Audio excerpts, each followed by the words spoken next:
I'm ready when you're ready. Okay. Hello, everyone.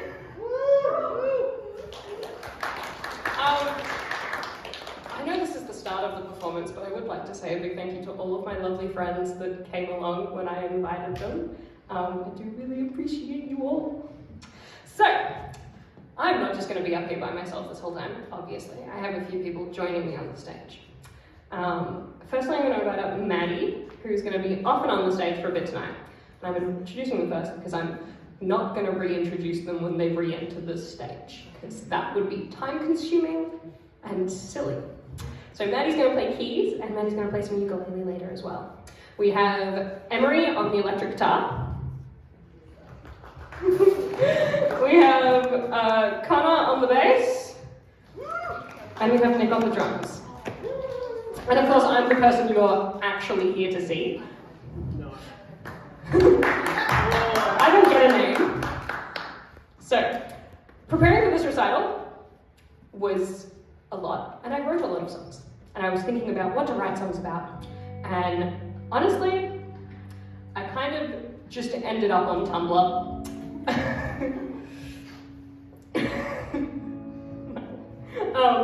And I ended up reading these like really cringy one-liners that were like really deep for 15-year-old Alanis back in the day.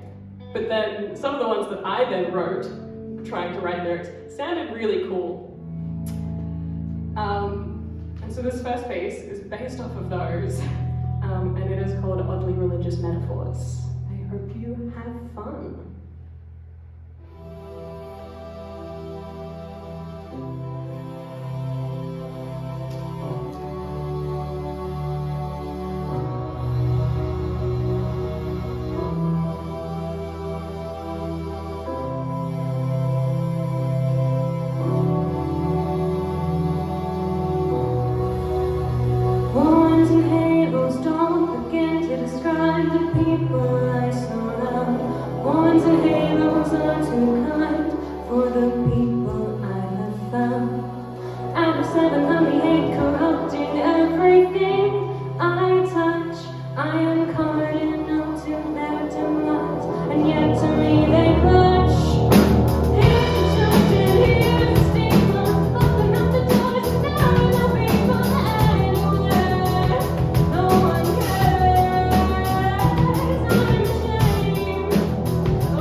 Wonderful timing. In case anybody hadn't realised, that was You Oughta Know by Alanis Morissette. The lovely Emery and I worked together to create that really cool, in my opinion, polystylistic interpretation of it. Now I'm only talking because I needed to give my bass guitarist time to reach in. I'm going to throw him under the bus, but it's my fault for writing that song. Anyway, sometimes you're in the mental space of a teenage boy and you write a song.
than water. I can't commit to a master in order, a jack of all trades, a master of none.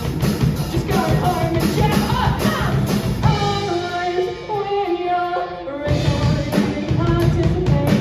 I don't need no promise, you just bring me down. Nobody wants this, nobody wants you. What do you want this time when you're a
The next piece that we have for you, I wrote it when I was feeling a little sad, as opposed to all of the other ones which I wrote when I was feeling quite joyous.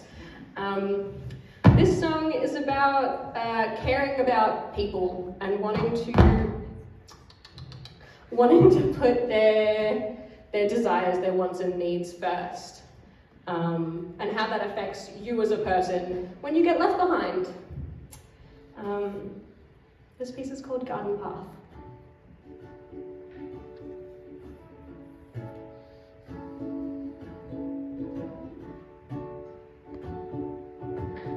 A journey lies ahead.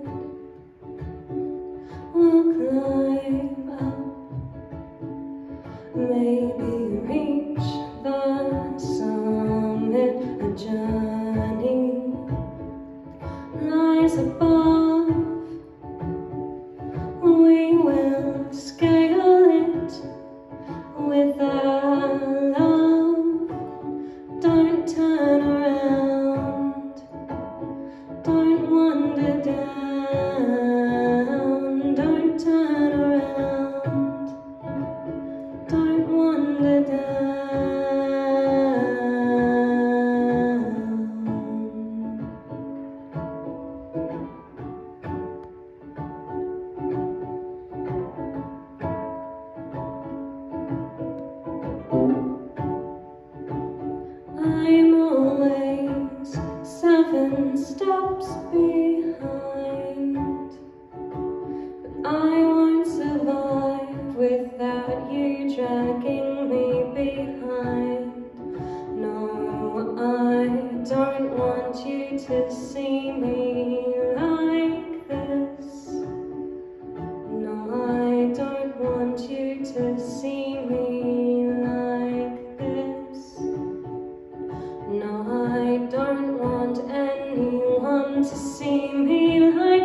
That one was called Perspective Piece, and I love the piece so much that it is about nothing.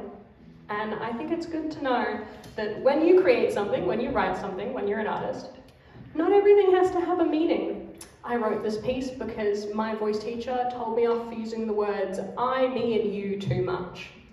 And so I don't use those words in that song. But it's pretty. It sounds good, so it doesn't matter that it means nothing.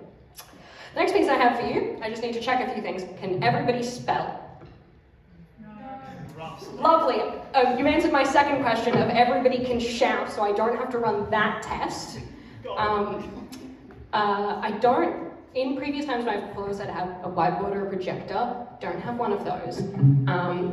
But I trust you're all adults that can spell. And so I think we're going to accept that and move on, but prepare yourself for some audience interaction. This next piece is called Fairy Bread. It's by Peppermint Ollie, who's a Brisbane-based artist. It is about the day-to-day misogyny that young women in our world unfortunately experience.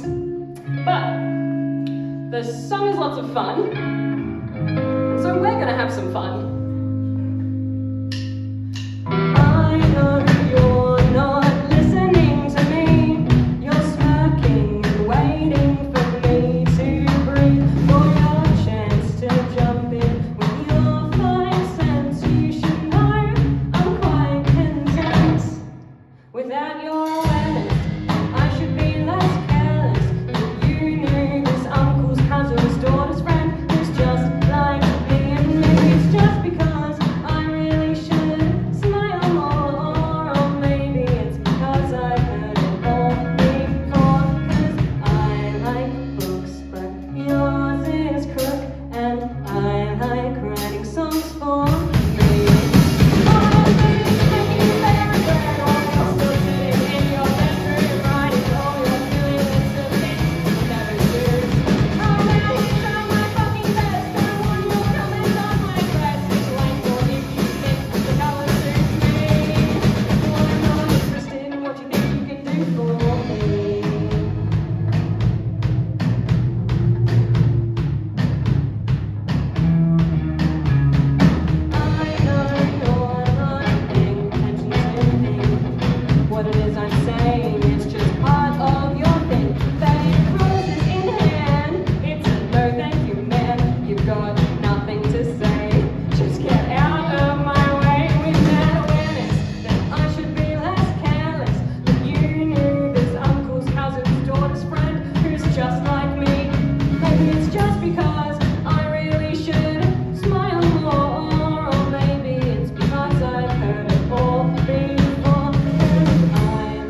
have 2 more pieces left for you. The next piece I wrote specifically because all of my other recital pieces were in 4/4. And I was a little disappointed in myself. So this next piece is in 3/4 to avoid being in 4/4. And a lot of my pieces, I often have some sort of anecdotal evidence as to what they're about. Whereas this piece is more of an overarching idea, and it's about how I interact with the world on a physical sense and how I cope with being perceived by people in the way that I look and the way that I move about through the world in a physical sense. Unfortunately, this does make me very sad sometimes, but this piece ended up more like a warning to the greater people of, I don't like how I'm perceived a lot of the time within the world, but honestly, fuck the world, I'm having fun. They can die in a ditch for all I care. This piece is called The Jury.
Josepha to play one of the coolest instruments, the bassoon. It's an oboe, no, it's a bassoon. We won't bully Joseph, he's amazing. So this is the last piece of my recital. Thank you all for coming, I really appreciate it. Thank you, Anthony and Katrina, for assessing. This piece is called For an Empty Hall. And when I wrote it, it is quite literally an ode to an empty hall, a building, like a space like this, a town hall, a music venue, anything like that. However, when I really got into writing it, I came across this really interesting thing, which is about how lyrically what one thing means to one person can mean something utterly and completely different to someone else. To me, this song is about a building, but when you look at the lyrics from the point of view of someone who hasn't heard me say that, it is about a horrifyingly toxic relationship between two beings. And I was a bit flabbergasted when someone first pointed this out to me because that wasn't how I'd been looking at it. And it was interesting to come across as an artist that, as someone who intends to release their music out to the world for other people to hear that I've never come across or interacted with in any way, they are going to experience it from a different emotional standpoint than I wrote it from, and there's nothing I can do to control that. And I think that's just a really amazing thing that art can do to people. I can stand and look at something and be, I think this looks really happy, and someone else can look at it and think the opposite and think it's really sad. And it was just a really cool thing to realize and come to terms with in regards to my art, that as soon as I put it out there, I no longer have control of that. This is For an Empty Hall.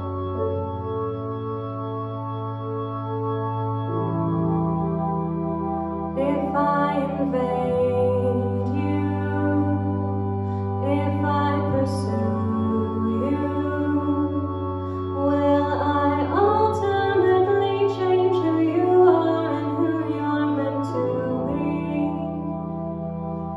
If I invade you, if I pursue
been Alanis, I'm still Alanis. This has been my last recital. I hope you had fun. I had fun. You can bring up the house lights now. Bye-bye! Thanks, guys. Thank you, guys!